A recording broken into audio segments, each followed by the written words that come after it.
എല്ലാവർക്കും നമസ്കാരം.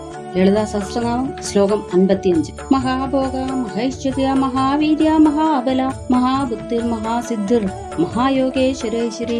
ഒന്നാമത്തെ നാമം മഹാഭോഗ, മഹത്തായ ഭോഗത്തോട് കൂടിയവൾ. ഭോഗം എന്നാൽ ഇവിടെ ധനധാന്യാദി സമ്പത്തുകൾ എന്നർത്ഥം. ദേവിയെ ആശ്രയിക്കുന്നവർക്ക് ധനധാന്യാദി സമ്പത്ത് സമൃദ്ധികൾ സ്വയം ഉണ്ടാകുന്നു എന്ന് താല്പര്യം. അടുത്ത നാമം മഹൈശ്വര്യ, മഹത്തായ ഐശ്വര്യത്തോട് കൂടിയവൾ എന്നർത്ഥം. ഐശ്വര്യം, വീര്യം, കീർത്തി, ശ്രീ, ജ്ഞാനം, വൈരാഗ്യം എന്നീ ഷഡ് ഐശ്വര്യങ്ങൾക്ക് ഇരിപ്പിടമായവളാണ് ദേവി. അണിമ, മഹിമ തുടങ്ങി 8 എണ്ണവും ഐശ്വര്യം എന്ന് അറിയപ്പെടുന്നു. ഇവയിലെല്ലാം അതുല്യമായ പ്രഭാവമുള്ളതിനാൽ ദേവി മഹേശ്വരിയായി പ്രകീർത്തിക്കപ്പെടുന്നു. അടുത്ത നാമം മഹാവീർ, മഹത്തായ വീര്യത്തോടു കൂടിയവൾ എന്നാണ്. ദുർജയരായ അസുരന്മാരെ അനായാസം വധിച്ചിട്ടുള്ള ദേവിയുടെ വീരപരാക്രമം അപരിമേയം ആണ്.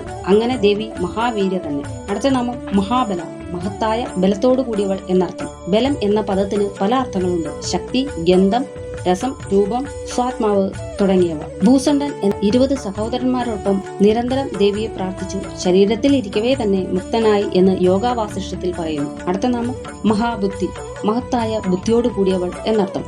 സർവ്വ ജീവരാശികളിലും ബുദ്ധിരൂപേണ സ്ഥിതി ചെയ്യുന്നത് ദേവി തന്നെയാണ് എന്ന് ദേവി മഹാത്മ്യത്തിൽ പറയുന്നു. അടുത്ത നാമം മഹാസിദ്ധി, മഹത്തായ സിദ്ധികളോട് കൂടിയവൾ എന്നർത്ഥം. അണിമ, മഹിമ, ലഹിമ, ഗരിമ, ഈശിത്വം, വശിത്വം, പ്രാപ്തി, പ്രാകാശം ഇവയാണ് അഷ്ടസിദ്ധികൾ. ഭക്തന്മാർക്ക് മഹാസിദ്ധികൾ പ്രദാനം ചെയ്യുന്നവളാണ് ദേവി എന്ന് ഈ നാമത്തിന് അർത്ഥം കൽപ്പിക്കാം. അടുത്ത നാമം മഹായോഗീശ്വരേശ്വരി, മഹായോഗീശ്വരന്മാർക്കും ഈശ്വരിയായവൾ എന്നർത്ഥം. തുരീയാതീതം എന്ന തന്ത്രശാസ്ത്രത്തിൽ പറയുന്ന ആത്മസംസ്ഥിതിയെ പ്രാപിച്ചവർ ആണ് മഹായോഗീശ്വരന്മാർ. തങ്ങളുടെ ലോക വ്യാപാരങ്ങൾ ജീവൻ മുക്തരെ ബാധിക്കുന്നില്ല. എങ്കിലും ആ വ്യാപാരങ്ങൾ പോലും ശക്തിയുടെ ഇച്ഛയനുസരിച്ചാണ് എന്ന് സാരം. നാമങ്ങൾ: ഓം മഹാഭോഗായേ നമ, ഓം മഹേശ്വര്യേ നമ, ഓം മഹാവീര്യായേ നമ, ഓം മഹാബലായേ നമ, ഓം മഹാബുദ്ധ്യേ നമ, ഓം മഹാസിദ്ധ്യേ നമ, ഓം മഹായോഗീശ്വരേശ്വരേ നമ.